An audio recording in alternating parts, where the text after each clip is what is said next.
Hey friends, welcome back. I'm Amanda. This is the Happy Homestead, and today was not a planned video. I like to try to plan ahead what I'm going to talk to you about, what I want to show you, and when I'm going to do it. This was rather impromptu because I think while to me it might be pretty mundane and simple, well, and maybe it will be to you too, or maybe this will be helpful, and that is how easy it is, basically how to roast a chicken. This is one of my go-to meals. We cook a whole chicken anywhere between 3 to 4 times a month. Sometimes it's once a week, sometimes it's more if I'm using the chicken meat for different things. But roasting a chicken was always so intimidating to me because it felt like it was just so much time. And then how do I prepare the chicken? Do I stuff it with onions and celery, or do I put things in the pot with it? Do I cover it? Do I not cover it? Do I put oil or butter on it? Like, it was just always so like, I don't know what's right. And I didn't want to go to the trouble to do it. I'm going to simplify that for you today. It literally could not be any easier. And so what I have here is just under 4 pounds. It's pretty small, just under 4 pound chicken. This is a 100% pasture raised chicken that we buy from a local farm near us. I want to stop for a minute and preface this. That's important.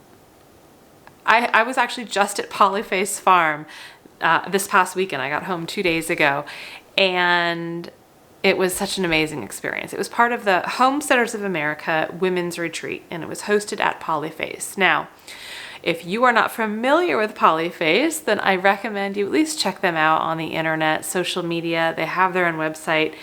They are a very well-known farm, a large family farm in Virginia, Swope, Virginia. And if you've ever seen Food Inc. back in the day, what, 15 years ago now maybe, Joel Salatin, who is the main farmer. There's a lot of farmers now. His family really helps, but he's the main guy behind Polyface, and he is one of the pioneers in regenerative agriculture.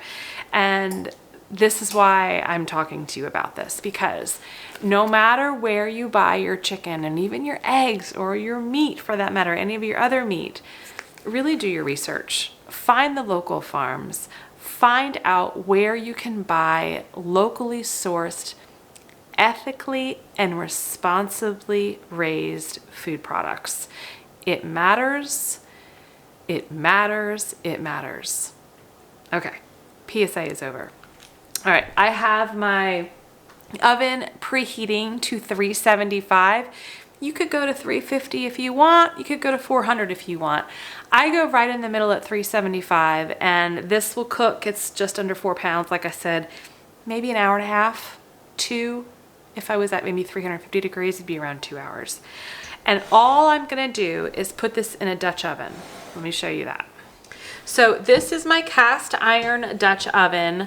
Nothing fancy about it. It's probably 15 years old itself, but it is enameled, but it is cast iron. And I do the oblong oval shape because I just find that the chicken fits really well that way.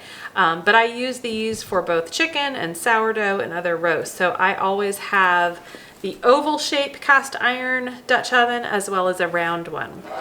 Okay, all I'm gonna do is take my chicken out.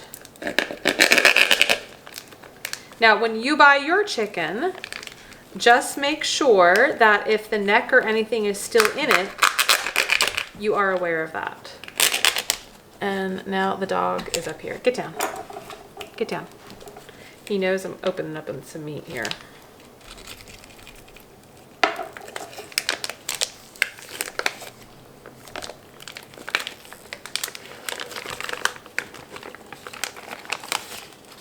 All right, I'm gonna go throw this away and just quickly wash my hands. But I always put my chicken breast side up. So this is the back, this is the bottom, and this is the breast. All right, and so all I do is just put it in here. Now, I don't put it on top of anything. If you had a rack, you could easily set it on the rack. It's no big deal, but I'm not even gonna do that today. I don't stuff it. I don't put any things on the bottom like onions, celery, carrots. You could. I choose not to. And I choose not to simply for the simplicity of this. Now, if this were my Thanksgiving turkey, maybe I would dress it up a little bit more.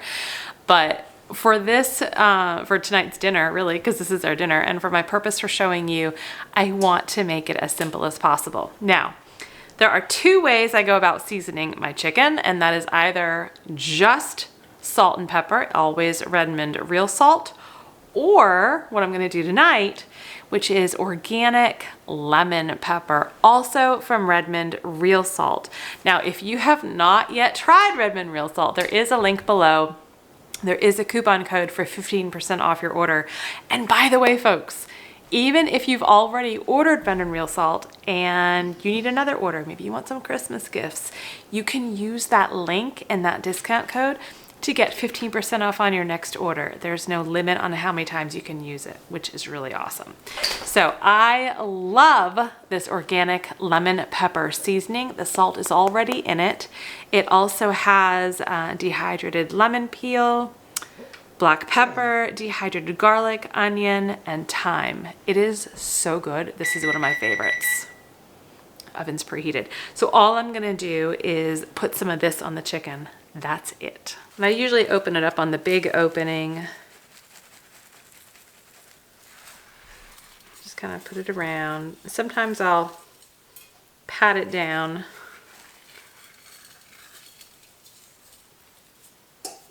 I'm gonna move this.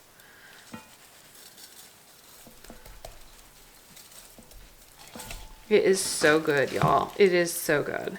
And again, it's just a really great way to get a quick, healthy dinner on the table. All right, that's it. Now all I'm gonna do is put this lid on and put it in the oven, but I need to go wash my hands again.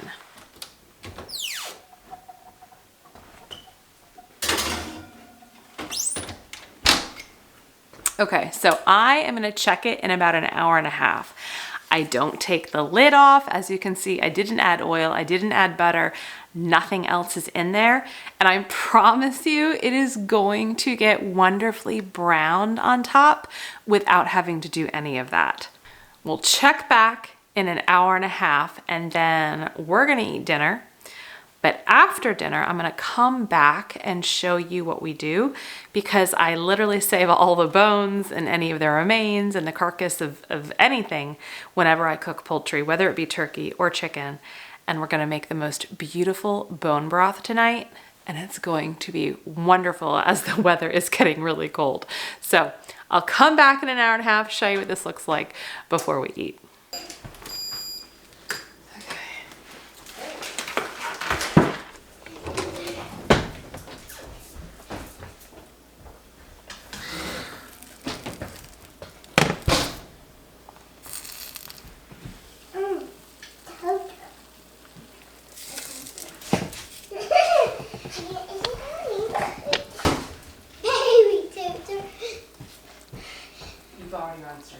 Guys, look at how beautiful that is. Oh my goodness. It's perfect. Perfectly cooked, perfectly browned. How easy was that? God is great. God is good. God is thinking for it. Amen. God love you and God love you. Amen. Okay, dinner is done. It is 7:45 at night, so you're gonna hear all kinds of things in the background because we're trying to get the kids ready for bed. But dinner was delicious, by the way. We're gonna go ahead and disassemble the rest of this carcass, save any meat we can save, and get all of the bones and remains in my Instant Pot.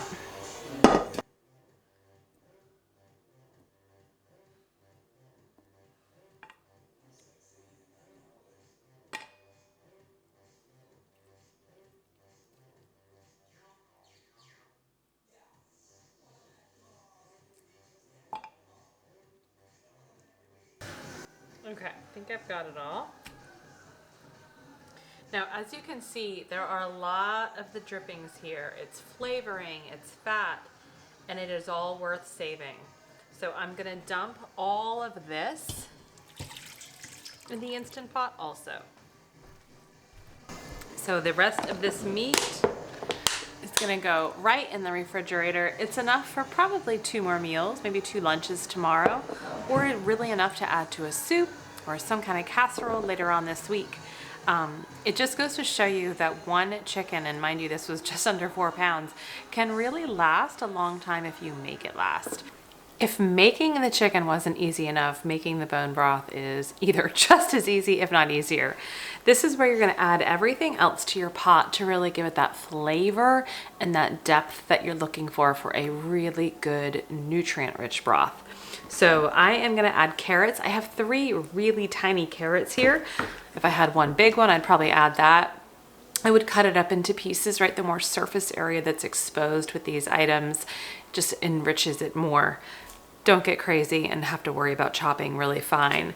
I have a really large onion. I'm probably just gonna put half of the onion in, and then celery. Guys, this is a little tip and trick for you, because every time I buy celery, I just don't go through it fast enough before it goes bad. So inevitably, I put it in the freezer, and then I always have celery to go into my stocks. And that's exactly what I use it for. So for this instance, I'll probably take 2 that are pretty frozen together here, stalks of celery, and throw that in. So don't worry about having to use your fresh celery if you need that for something else. Just something I have found that works well for us.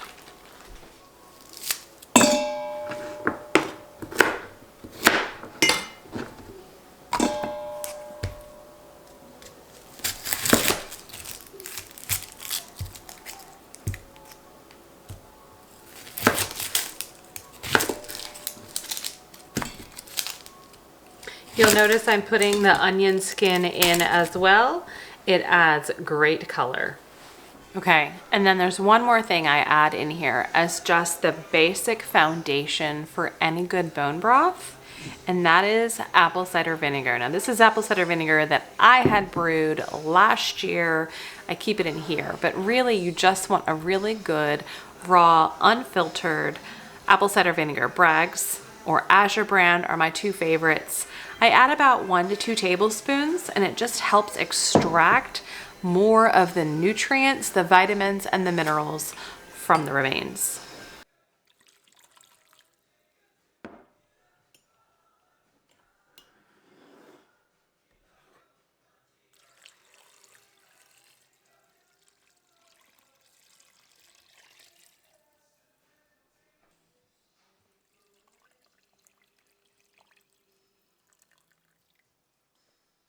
So you'll notice I'm not adding salt, I'm not adding pepper, and really that's because I did that lemon pepper seasoning on the chicken to begin with.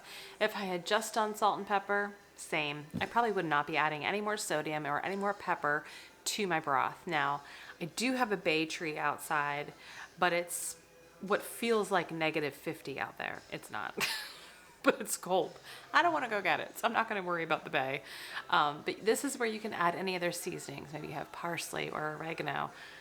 And yes, those make it delicious. But in a pinch, if all you have is the apple cider vinegar, onions, carrots, celery, and the remains of a really good roast chicken, you're good to go. So I filled it with filtered water. You want to use either filtered water, spring water. You can absolutely use tap water if it's city water. I just personally prefer not to because of the chlorine. And then I filled it up to the max fill line on my Instant Pot. I'm gonna go put this in. Now the tip, because it is 8:15 at night, is to do this low and slow. You do not want to have to worry about it tonight. And in the morning you'll wake up and have this gorgeous, delicious broth that you can either deal with in the morning or later when you get home and after work in the afternoon. But the trick is that it's working for you and cooking while you sleep.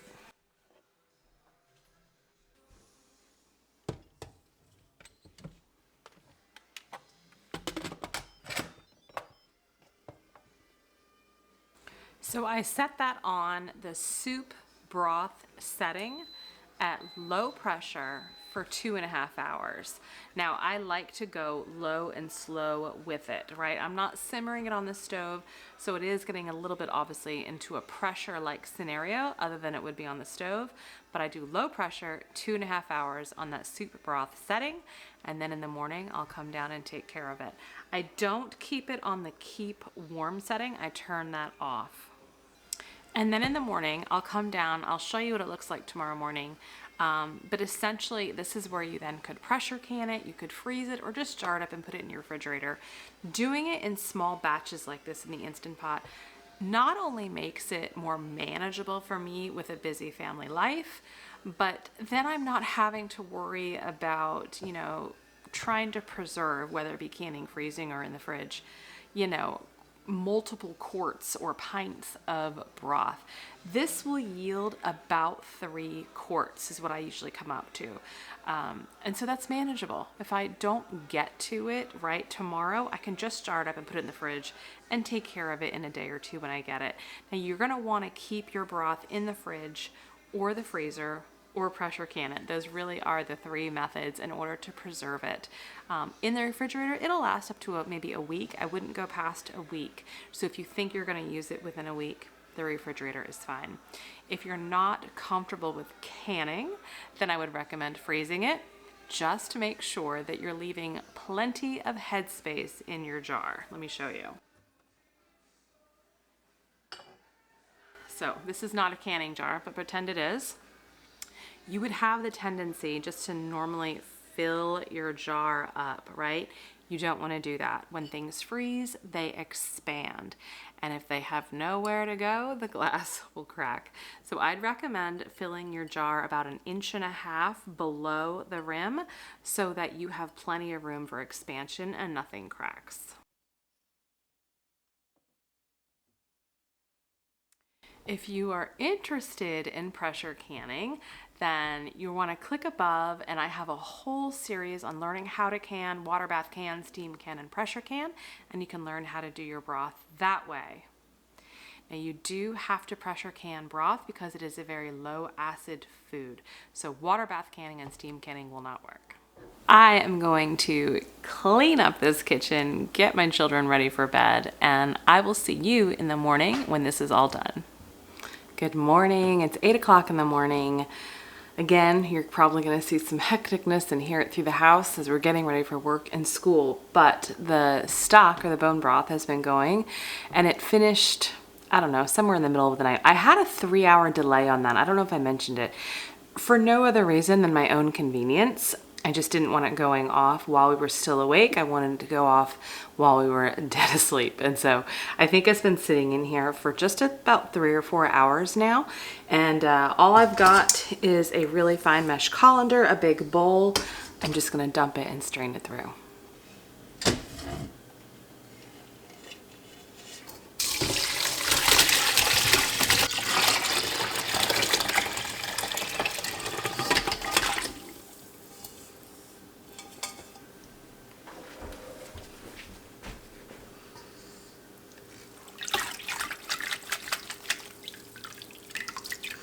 So this is now no longer needed. And we've got this beautiful bone broth. So I'm gonna choose to jar these up. I've got some quart jars here. It is still warm, but it's not hot. So what I'm gonna do is pour these in my glass jars, leave them on the counter for just a couple of hours, and then I'll put them in the refrigerator. I'm not gonna choose to can this broth. If anything, I'll just either keep it in the fridge and use it this week, or eventually put it in the freezer. A funnel would probably make this go a lot cleaner.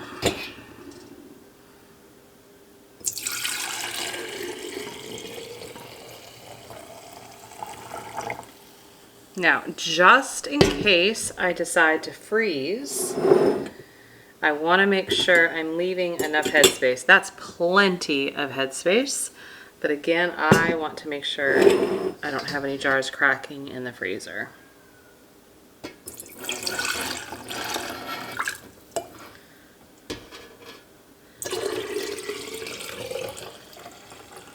3.5 pints of gorgeous liquid gold is done. And you can see I actually filled them up a little bit more just to get all of the broth in a jar, but if I choose to freeze, I will absolutely reduce my headspace. I wanted to show you that in the beginning. The 3.5 jars are ready to go in the fridge, and don't forget to use your bone broth after you make it. It's a really good way to cook rice or quinoa or barley, right? Some type of grain in, and just infuse it not only with the flavor, but the added collagen and the added minerals and vitamins.